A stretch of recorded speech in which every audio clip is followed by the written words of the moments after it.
All right, so by the time you guys are watching this video, we will just be celebrating Hurricane Milton's anniversary. Technically it happens tomorrow. You're gonna be watching this on Saturday, but we figured it's about time to give you guys an update because the last time we showed you anything, we had just started to put the house back together. We were still missing doors, everything under the sun. So a lot has happened since then. And if you don't know our journey, my name is Juan Alcalá. I'm Kate Alcalá. And almost 7 years ago now, we moved to the incredible state of Florida here in Tampa Bay, just off the Gulf of America. And boy, has life changed since we moved here. Essentially the worst case scenario, or second to worst case scenario is how we like to look at it, happened here last year. We got wet. Right? Yeah, and it was 0% fun. Starting to remember all the things because I have this thing called time hop, so all the little memories start to replay, and I was like, oh, so ready for the cringe. Yeah, and today we're going to just talk a little bit about what we've done for the mitigation of making sure that our house doesn't flood again, because we are technically right in the middle of that process. And then we're also going to share with you what our plans are with that. And my goal here is to give you guys the entire update once we're complete. We're gonna do an entire outdoor project. We'll get to that too. But thank you for being a viewer of this channel. Thank you for following along our journey. And if we've never met before, we make videos that are all things Tampa Bay, what it's like to live here, what it's like to work here, what it's like to play here, what it's like to have challenges here. We do get into the nitty gritty. Sometimes life is amazing here, and then we've definitely had our fair share of challenges. We've also helped over 200 families now relocate to the area here. It's wild. It doesn't feel like that. It is so wild. Which is really awesome. And we just want to say thank you to everyone who has trusted us along on this journey. We do run a real estate team together. We've got great agents here, Stacy and Ashley and Madison, and we've just had so many wonderful people in our lives. So if that interests you, feel free to reach out to us. All of our contact information is down below, including a link to my calendar. If you go there, take you right to our website, just ask you a couple questions. Behind that, you can jump into my calendar. We'll pull up Zoom, pull up Google Maps, walk you through the area, make sure you guys get really dialed in on the areas that make sense for you, so you never have to go through anything like we've been through. So how we want to kick this off is just giving you guys a little bit of insight on what life has looked like living with the threat of hurricanes all the time. First thing, of course, we're going to talk about our renovations, what we decided to do. We definitely went beyond what was necessary. We'll give you guys the details on that. And then also, share with you what our plans are in terms of staying. If you watch our videos, we're just going to, pull the Band-Aid right now. We're not trying to hook anybody and think that like we're gonna move. We love it here, right? Yeah. And we definitely have had a challenge, and if it would happen again this year, I don't know that our attitude would be the same. That we'll hopefully never know. Yeah. But the way that this went down for us is, this is our 7th hurricane season that we're in, and it's not complete yet, so I don't want to give away anything. Or what I mean by that is I don't want to jinx anything. Yeah. But out of the other 6 seasons we've been here, we've had to evacuate twice now. Hi, Stella. Good to see you too. She's making an appearance. Yeah, Stella. She feels left out. Sorry, this guys. is the Dober baby that we were speaking of. Can you sit down? Sit. She definitely is a Velcro dog, and it was definitely stressful. The first time that we had to evacuate, her and the kids were up north at our in-laws. Awesome, because we got to extend that stay. However, I had gotten COVID, had a serious fever, slept for an entire 24 hours and woke up the next morning realizing that Hurricane Ian at that point was coming towards Tampa is what they told us. So at that point, I'm boarding up the house, 101 temperature, sweating like crazy. It was such a hard thing. And she had booked a hotel in Orlando because it looked like we were going to be clear there. And as you guys may or may not know, Ian took a hard right, ended up going into Fort Myers, Cape Coral, and really did damage to a lot of our friends, and of course to the coastline down there. And we were saved, but me and this Dober baby were on the top story of a hotel in Orlando, and the winds were blowing 80 miles an hour, and man, it was an experience to say the least. And I remember getting out of the hotel, there were trees down all over the place in Orlando there, and half the road was completely there were cars pulling out of Dunkin' Donuts, and they were underwater. It was the wildest thing in the world, but the side of the street I was on was dry. I got on I-4 and started coming back, and there were trees all of the palm fronds, which are the leaves, y'all, for those of you that don't know, That's fall had been, in Florida, y'all. Yeah, they had been torn off the palm trees, so they're just like giant trees that with no foliage on them. It was the weirdest thing in the world. And as I got closer to Tampa, I realized that like we were pretty fortunate. There was no water in the bay at all. You could see the bottom of it. It was just crazy. And she wasn't back. And we came home, and I had a few fence pieces that were missing. But then 2 years later, you know, we get Milton that comes through, and prior to that, we had Helene that ripped through the area 13 days earlier, I believe.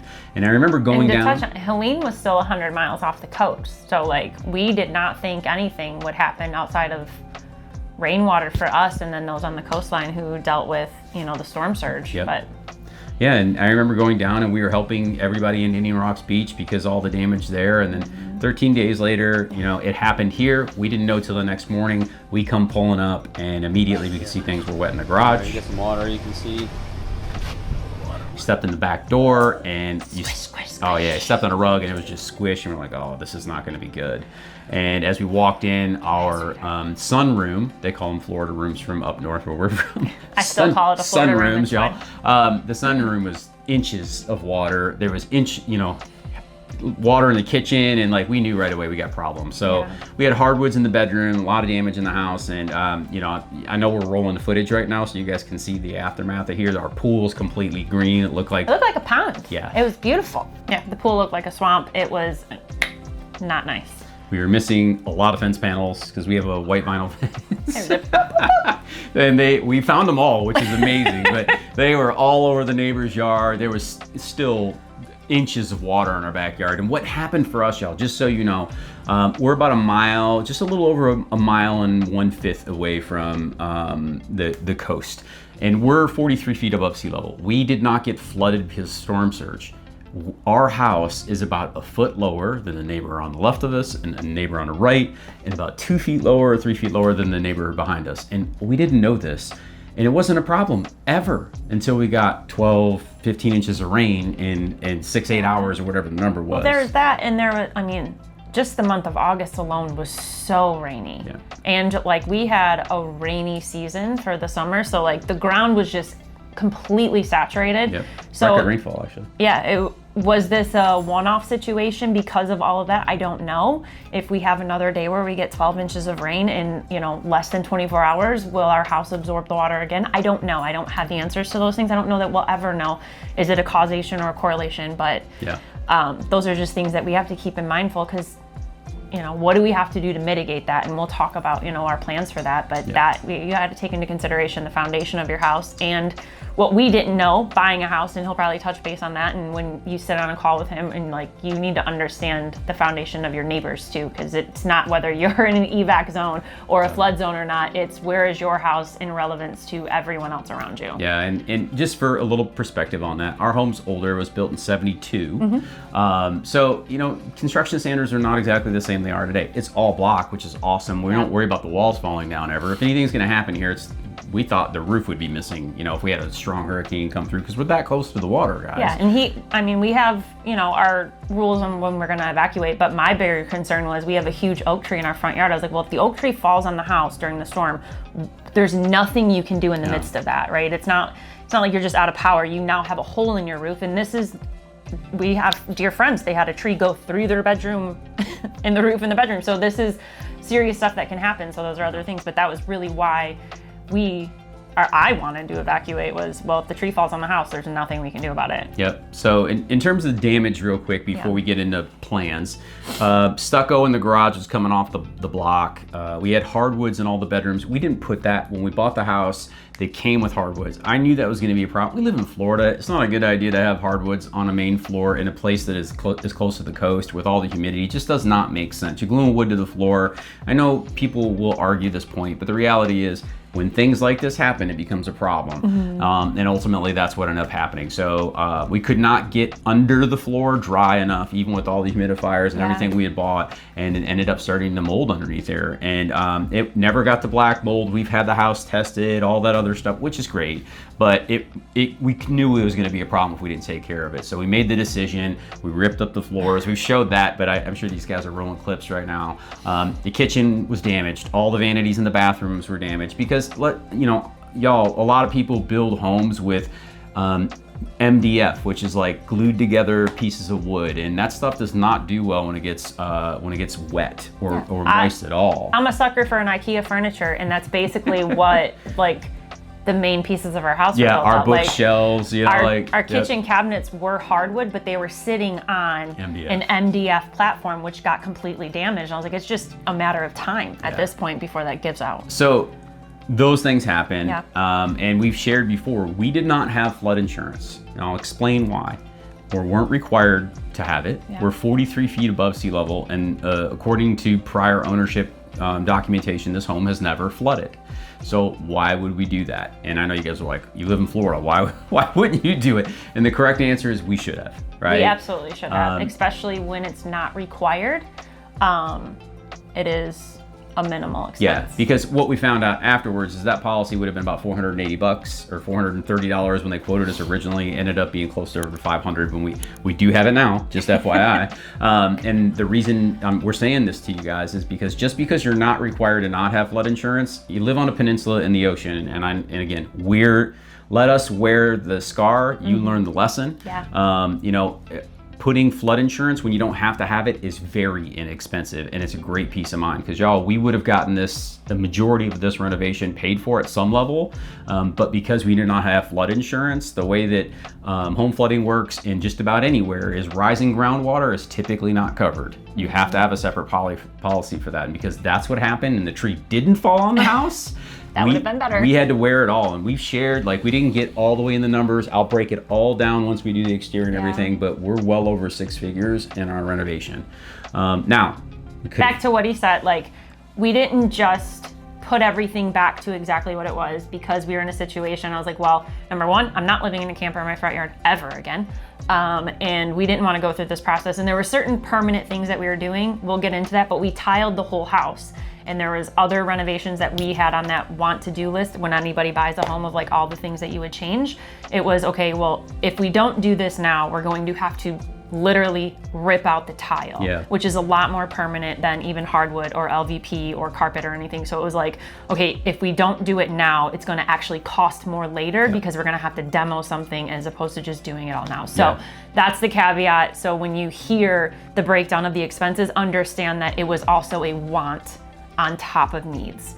And we'll make sure we go through, like, this was a want versus like this was, and I talked to the general contractor and I was like, hey, can you just give me a rough of what it would have been to just replacement value, right? Because replacement value is important to know, because what a kitchen cabinet costs today is not the same that it cost in the 90s when the house was remodeled or the 70s when it was built. And what was the number he gave us? It would, I think, probably would have dropped us about 20 or 30 if we didn't do the extra bath and we didn't if we didn't have to trench the ground to make a island as opposed to the peninsula. So we're still talking somewhere in the neighborhood 70, 80,000, I think is what it was going to get to. To get to that point. And the last thing we want to talk about is how you can approach this. Now, there are a lot of different ways you can go about dealing with weather. You can move a little bit more inland. We've moved a ton of clients to areas like Wesley Chapel, Odessa, they're in New Tampa, Parrish, Fishhawk Ranch, and they're far enough off the coast where, serious storm surge is not really an issue for them. Rain and wind and those types of things will be real, but most of the time they're out of the harm's way outside of, strong winds. There are definitely those challenges, but for us being coastal, again, 7-minute drive for us to get to the water. Beach is right there. Well, before he jumps into that, I don't want to be doom and gloom, but just we're transparent here. We want to share the good, the bad, and the ugly. And what you also have to recognize is it's not just the head of the storm. Like he said earlier, we evacuated all the way to the East Coast. Like we were 2 miles off the Atlantic coast, and we were under tornado warnings the entire time from all the outer bands. So it's just, sometimes you're damned if you do and you're damned if you don't. So whatever is best for you and your family when it goes to evacuating or where you choose to live. Like, weather is weather, and it's everywhere. Whether you're in Florida, whether you're in the Pacific Northwest, like, everybody has their challenges. It's just which challenge do you want to face on a regular basis? and then figure out your plan of attack on getting there and where you want to live and what your evacuations are for whatever that natural disaster is. Yeah, and we want to get into those plans with you guys because we get this question all the time when we have Zoom calls with clients. Is like, what do you guys do when these storms come? So here's kind of how we approach this. We have friends that are Floridians and they laugh at us like we're not going anywhere. They've never left, right?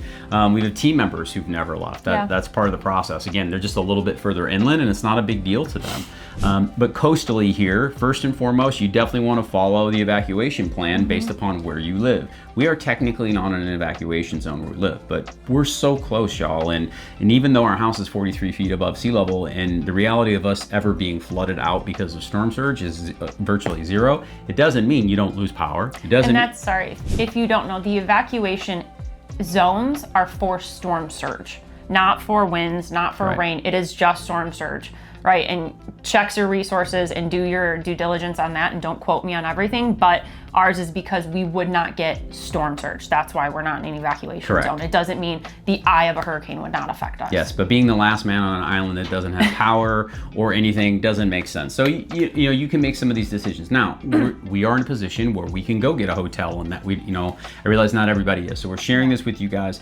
from sincerely and as transparently as we can. Now, that's one thing. Our rule as a family is if it's going to be a category 3 or stronger and it is expected to hit us, we've made a decision that we're going to head somewhere else. For evacuation plans, it was just a little tip because everybody's like, well, where do you go? Right? When Hurricane Ian came, it was coming for Tampa and everybody started booking hotels down south, and then it ended up taking a turn to Fort Myers. So the people in Fort Myers didn't have anywhere to go because we, Tampa Metro folks, went down there. So where do you go? Do you go inland? Do you go north? Do you go south? So our little rule was book somewhere north and then book somewhere south that have free cancellation or cancellation up until 24 hours or whatever. You kind of have a general idea. Which is a lot of hotels during that time. Yeah, there's a lot of space to run, and you can call, especially for people who have pets. That's what makes this really hard for evacuation. Trust me, I understand. We only have the one dog, but I know that there's plenty of people out there who have multiple animals. They have animals outside of dogs and cats, so evacuating is not that easy. So we understand that. And that's why for those who can evacuate, that's why it's important that you do, so the resources for those who can't are readily available for them, right? Like there are plenty of people who aren't able to evacuate for physical reasons, health reasons, or they're in emergency services and they're not allowed to evacuate. So that is why because we can, we should. Yeah. And that's really where we hang our hats, because trust me, I don't want to evacuate a family of 5 and a 95-pound dog to go stay in a hotel, not knowing how long we're gonna be there, what I have to do, whether the storm's gonna hit, and then I'm like the last person I don't want to leave my home, right? So I just wanted to share that because I know it's not that easy, and it's not an easy decision to make, but we've just stood on the standpoint of if it's Cat 3, like you said, coming towards us, and because we can, we should, because I don't want to take up those resources to be readily available for those who can't evacuate. So yeah, and just the real quick down and dirty, we take everything, put it on couches, beds, all the stuff, get it up off the ground like we can. Yeah. Our couch completely survived the event, which was great. But any other the cheap furniture, right? The couch has real wood legs, so that's why it wasn't a problem. Is standing on the plastic pegs, and we only really got that much water, y'all. It was just a little bit, just enough. It was enough to suck. Yeah, just enough to create all the problems. So that's what happened there. Again, the evacuation plan, having a plan in place, knowing how you're going to approach it, that is the whole thing, y'all. Just have a plan, know how you're going to execute it, and we just got to trust. First of all, the Lord will handle everything else. We have insurance, and listen, even if we had insurance, we may not still have a check. There's people still waiting on permits.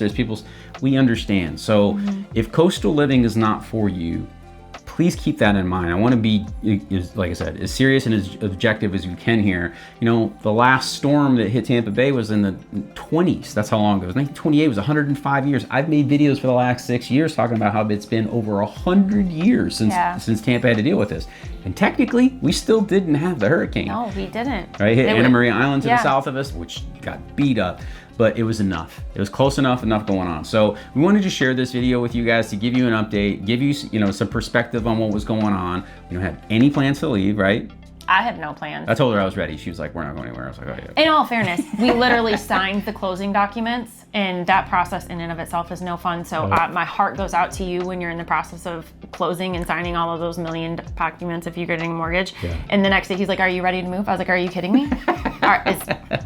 No, we literally just like. Yeah. And not because we don't love it here. We actually love it here. We've shared how we were looking at a second property up in Nashville in the mountains. And, we just, I like change. I just want to see things all the time. So we used to be lease hoppers. So for perspective on that. So that was a big deal. But we wanted to share all those things with you guys. We really want to give you a breakdown of where our life was, what was going on with the house, share those stories with you. We're really going to get into the mitigation stuff. I realize how important that is. Not on this video, but as I have that project done.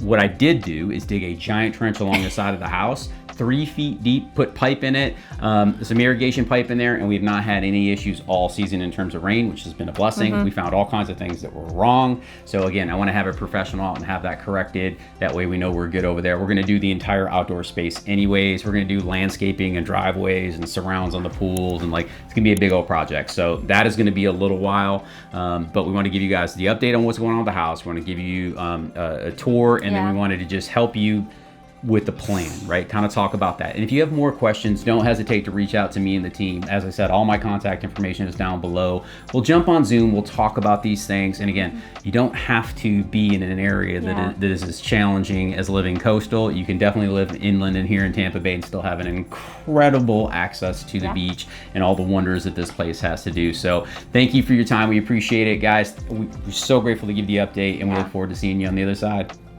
Bye, guys.